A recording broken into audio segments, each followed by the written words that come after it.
Kehutanan Universitas Gadjah Mada. Di kesempatan kali ini sudah ada aku, Japet Mauriano Kota Barat, dan partner aku, dan aku Raihana Nabila Gunawan. Yang di kesempatan kali ini kita akan belajar bareng mengenai kunci determinasi. Sebelum melangkah lebih jauh, teman-teman seharusnya sudah mengetahui dong apa sih kunci determinasi itu.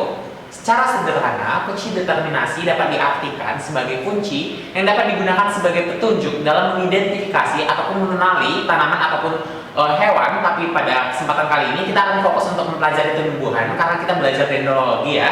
Dan dalam kunci determinasi tersebut, esensi dan urgensi kenapa kita harus mengetahuinya dengan baik. Yang pertama, karena kita akan lebih mudah untuk mengenali atau mengidentifikasi suatu tanaman secara spesifik dan mendalam. Yang kedua, bagaimana tanaman tersebut juga dapat kita identifikasi dengan tepat dan efisien dengan menggunakan kelompok-kelompok yang telah disusun dengan metode tertentu, mulai dari famili, ordo, dan lain sebagainya. Selanjutnya, dalam kunci determinasi itu sendiri ada 4 istilah penting yang harus diketahui. Di antaranya, yang pertama ada kuplet. Kuplet merupakan baris kalimat yang memiliki nomor kode yang sepasang atau sama yang menggambarkan keadaan yang berlawanan. Kemudian yang kedua ada bait. Bait merupakan masing-masing kalimat dalam kuplet yang memiliki sifat atau keterangan yang berbeda dan berlawanan. Kemudian yang ketiga ada subjek. Subjek merupakan organ yang dibedakan dalam bentuk keterangan. Dan yang terakhir ada objek sebagai keterangan subjek yang menjadi pembeda.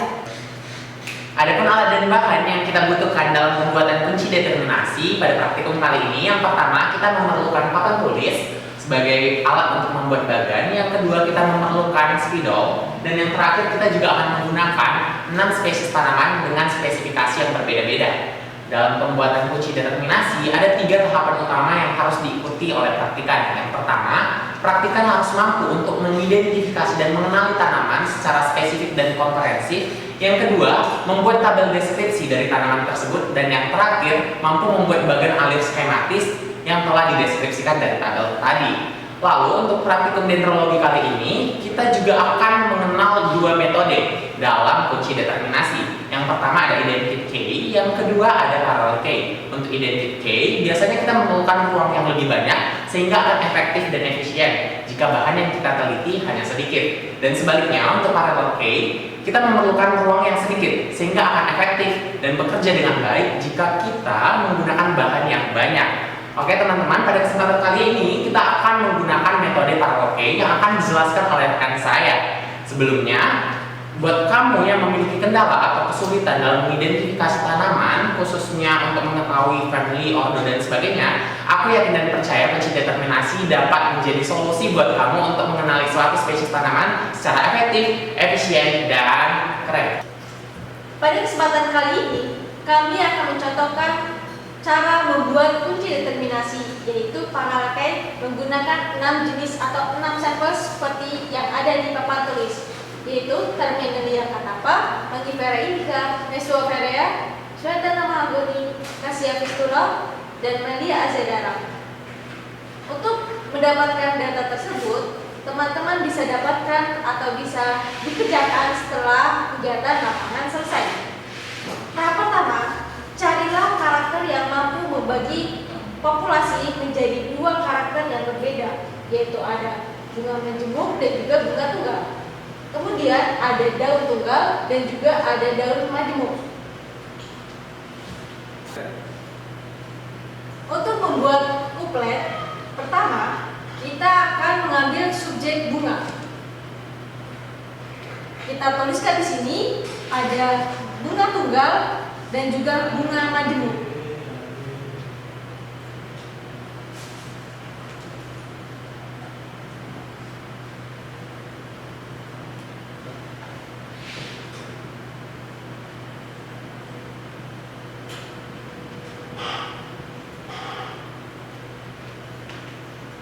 Seperti yang dilihat di papan tulis ini, adapun bunga tunggal dia memiliki jumlah yang paling sedikit, maka kita akan mengeliminasi Mesoferrea dan langsung kita tulis pada bait pertama, yaitu Mesoferrea.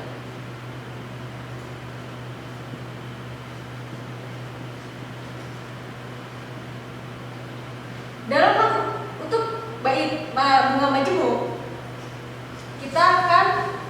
dilanjutkan pada kuplet berikutnya. Untuk kuplet selanjutnya, yaitu kuplet 2, kita akan melakukan prosedur seperti pada kuplet pertama, yaitu mencari atau menggunakan subjek yang dapat membagi populasi menjadi 2, yaitu ada subjek daun tunggal dan juga daun majemuk. Pada bait pertama atau bait A, kita akan memasukkan daun tunggal terlebih dahulu. Kemudian untuk bait kedua, kita akan masukkan daun majemuk.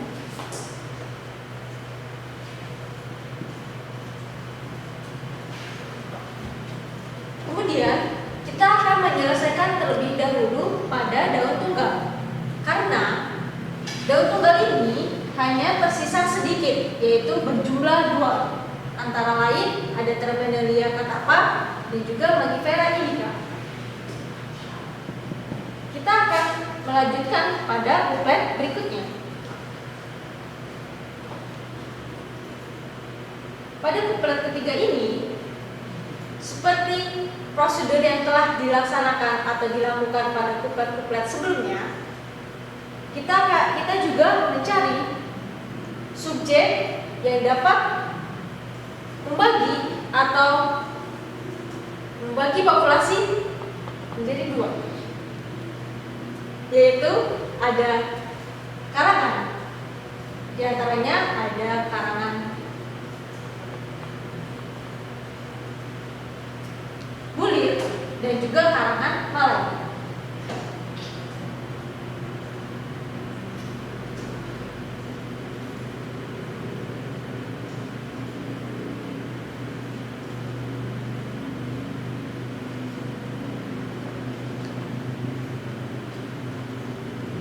Seperti yang di atas ini, teman-teman bisa melihat bahwa karangan bulir dan juga Malay masing-masing berjumlah 1, sehingga kita akan tuntaskan di sini.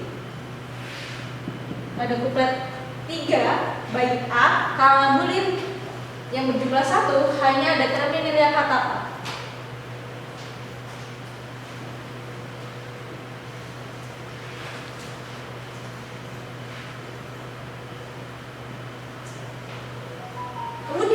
Pada bait kedua ada karangan Malay, yaitu ada Mangifera indica.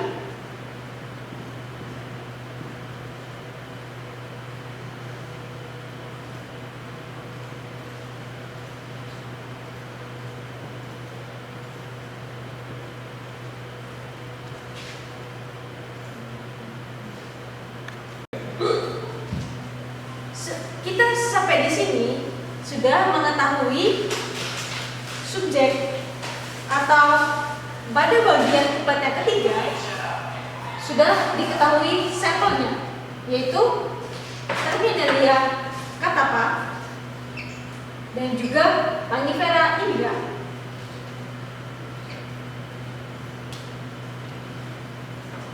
Kita kembali kepada kuplet yang kedua, bahwa di sini ada bait kedua atau bait B, yaitu daun majemuk yang belum terselesaikan. Kita akan selesaikan pada kuplet yang keempat. Pada kuplet keempat, seperti prosedur sebelumnya, yaitu mencari subjek yang dapat membagi populasi menjadi 2.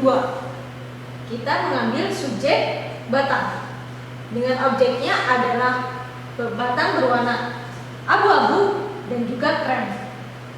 Kita tuliskan pada bait pertama atau bait A ini dengan objek yang memiliki sampel paling sedikit, yaitu batang krem.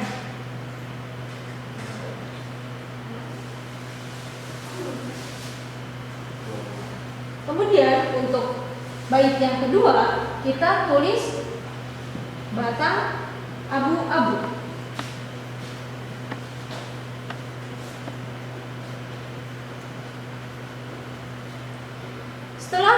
baik A dan baik B terbentuk, kemudian kita sudah dapat menentukan sampel yang ada pada batang berwarna krem, yaitu Cassia fistula.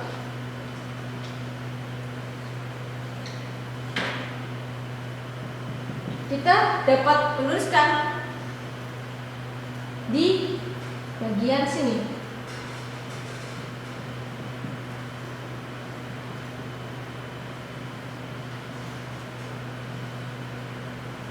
Kemudian untuk batang abu-abu kita akan menyelesaikannya pada kuplet yang ke-5.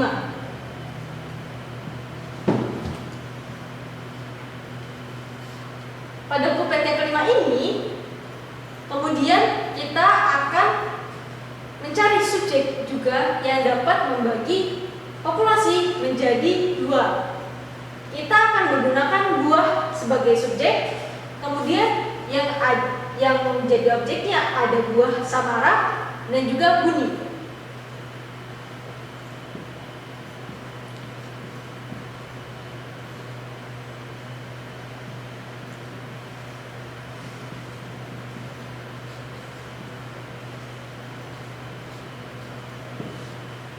Di mana masing-masing objek ini memiliki jumlah sampel masing-masing 1.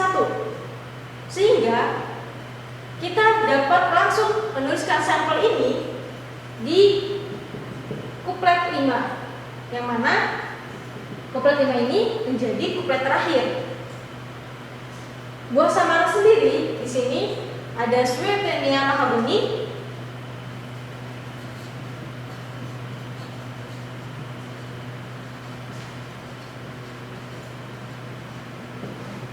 kemudian untuk buah buni sendiri ada sampel Dahlia azada.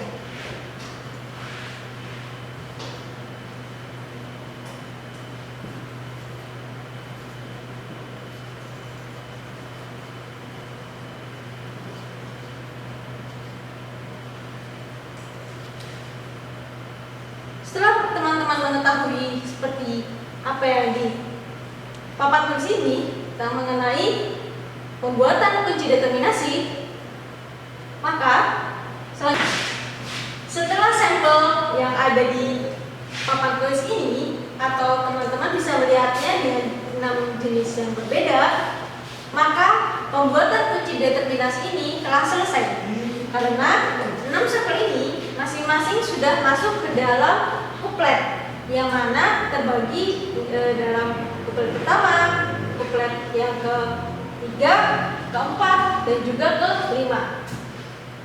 Maka pembuatan kunci determinasi ini telah selesai.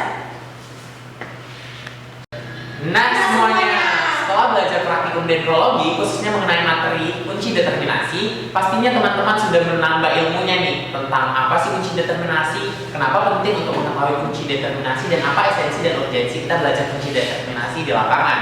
Nah, besar harapan aku kalian dapat mengimplementasikan ilmu yang telah kalian dapat. Karena apa?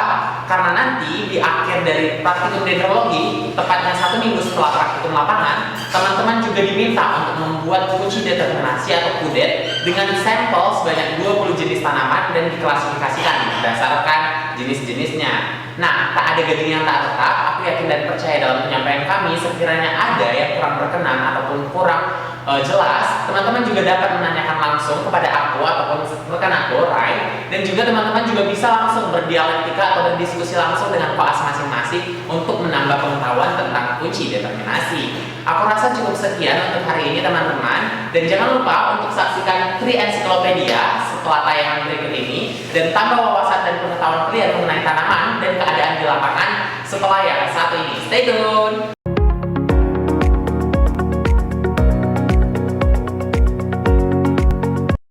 Moraya paniculata atau biasa dikenal dengan pohon kemuning berasal dari famili Rutaceae, berhabitus pohon dengan tajuk yang rimbun, bercabang banyak dan batangnya tidak terlalu besar, keras beralur dengan tinggi rata-rata 2 hingga 3 meter. Helaian anak daun bertangkai berseling, bentuknya bulat telur sungsang atau jorong, ujung dan pangkalnya runcing, tepi rata atau agak beringgit, panjangnya 2 hingga 7 cm, lebarnya 1 hingga 3 cm, dan permukaannya licin mengkilap. Warnanya hijau. Perbungaan terminal majemuk kelopak bunga memiliki panjang 12 hingga 18 mm dan berwarna putih. Homelium tomentosum atau malas dari famili Salicaceae berhabitus pohon dengan tinggi mencapai 25 meter dengan diameter batang mencapai 30 cm. Berakar tunggang yang memiliki banyak cabang akar. Batangnya kokoh berwarna coklat hingga perak dengan ciri memiliki pola ukuran pada kulit batangnya. Daun tunggal dengan duduk daun berseling, kehijauan dengan permukaan daun kasar, daunnya bentuk bulat telur dengan ujung daun meruncing ke dalam. Bunga majemuk yang tersusun dalam tandan yang berwarna putih hingga kuning. Santalum album dengan nama lokal cendana berasal dari famili Santalaceae. Bunganya malai dengan panjang sekitar 1 cm. Tinggi dari tanaman cendana ini bisa mencapai sekitar 12-15 meter. Umumnya, daun tanaman cendana ini memiliki bentuk yang elips sampai dengan oval, dengan ukuran yang panjang yang bisa mencapai sekitar 4 hingga 8 cm. Pterospermum javanicum atau dengan nama lokalnya dikenal dengan pohon bayur atau wadang berasal dari famili Sterculiaceae. Pohonnya berukuran sedang hingga besar dengan tingginya mencapai 40 hingga 45 meter. Daunnya berbentuk oval, tepi daunnya rata atau bergelombang atau bergerigi, dan berwarna hijau pada permukaan dan coklat pada bagian bawahnya, dengan panjang tangkai 3 hingga 6 mm. Buahnya memanjang, mengandung banyak biji berbentuk kapsul atau silinder. Matoa. Matoa memiliki nama latin Pometia pinnata, merupakan tanaman dengan habitus pohon yang masuk dalam famili Sapindaceae. Matoa memiliki tajuk berbentuk bulat, struktur batangnya simpodial dengan arah percabangan ototrof hingga plagiotrof. Warna kulit luar matoa berwarna coklat, dengan warna kulit di dalamnya berwarna coklat muda. Pohon ini memiliki daun majemuk dengan tipe menyirip dengan posisi duduk daun menjari. Bentuk daun matoa lonjong dengan tulang daun menyirip dan berwarna hijau. Matoa memiliki ujung daun meruncing dengan tepi daun rata dan pangkal daun yang tumpul. Tipe bunga matoa yaitu majemuk dengan karangan bunga malai dengan letak karangan bunga terminalis dan bersifat aktinomorf. Buahnya adalah buah sejati dengan bentuk bulat dan bertipe batu. Kelengkeng memiliki nama latin Euphorbia longan, merupakan tanaman dengan habitus pohon yang masuk dalam famili Sapindaceae. Kelengkeng memiliki tajuk berbentuk bulat, struktur badannya simpodial dengan arah percabangan plagiotrof. Warna kulit kelengkeng di luar berwarna coklat tua, dengan warna kulit di dalamnya berwarna krem. Pohon ini memiliki daun majemuk dengan tipe menyirip. Duduk daunnya tersebar, bentuk daun oblong, pertulangan daun menyirip, dan warna daun hijau. Ujung daunnya cenderung runcing, tepi daunnya rata, dan pangkal daunnya meruncing.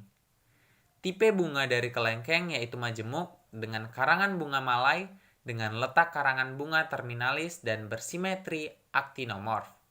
Buah kelengkeng adalah buah sejati dengan bentuk bulat bertipe buni. Keraik payung memiliki nama latin Filicium decipiens, merupakan tanaman dengan habitus pohon yang masuk ke dalam famili Sapindaceae. Keraik payung memiliki tajuk berbentuk payung, struktur batangnya monopodial dengan arah percabangan ortotrof. Keraik payung memiliki warna kulit luar coklat kemerah-merahan dengan warna kulit dalamnya didominasi warna coklat muda. Pohon ini memiliki daun majemuk dengan duduk daun tersebar, bentuk daun lanset, pertulangan daun menyirip, dengan daun berwarna hijau. Ujung daunnya runcing, tepi daunnya bergelombang, dan pangkal daunnya runcing. Tipe bunga keraik payung yaitu majemuk dengan karangan bunga malai dengan letak karangan bunga terminalis dan bersimetri aktinomorf. Buah dari keraik payung adalah buah sejati dengan bentuk bulat bertipe buni. Rambutan memiliki nama latin Nephelium lapaceum, merupakan tanaman dengan habitus pohon yang masuk dalam famili Sapindaceae. Rambutan memiliki tajuk berbentuk bulat, struktur batangnya monopodial dengan arah percabangan ortotrof. Warna kulit luar dari pohon rambutan yaitu coklat dengan warna kulit di dalamnya berwarna krem. Pohon ini memiliki daun majemuk dengan duduk daun tersebar, bentuk daun oblong, pertulangan daun menyirip, dan warna daun hijau. Ujung daunnya meruncing, tepi daunnya rata, dan pangkal daunnya juga runcing. Rambutan memiliki tipe bunga majemuk dengan karangan bunga malai. Buahnya dari buah rambutan adalah buah sejati dengan bentuk bulat, bertipe buni, dan terdapat rambut pada buahnya. Lerak atau siu ataupun lemuran memiliki nama latin Sapindus rarak, merupakan tanaman dengan habitus pohon dan termasuk ke dalam famili Sapindaceae. Lerak memiliki bentuk tajuk bulat, struktur batangnya monopodial dengan arah percabangan ortotrof. Warna kulit lerak di luar yaitu berwarna abu, dengan warna kulit dalamnya berwarna krem. Pohon ini memiliki daun majemuk dengan daun tersebar, bentuk daunnya lancet, pertulangan daun menyirip, dan warna daun hijau. Ujung daunnya runcing, tepi daunnya rata, dan pangkal daunnya juga runcing. Tipe bunga dari pohon lerak yaitu majemuk dengan karangan bunga tandan dengan letak karangan bunga terminalis dan bersimetri aktinomorf. Buah dari pohon lerak adalah buah sejati dengan bentuk bulat bertipe buni.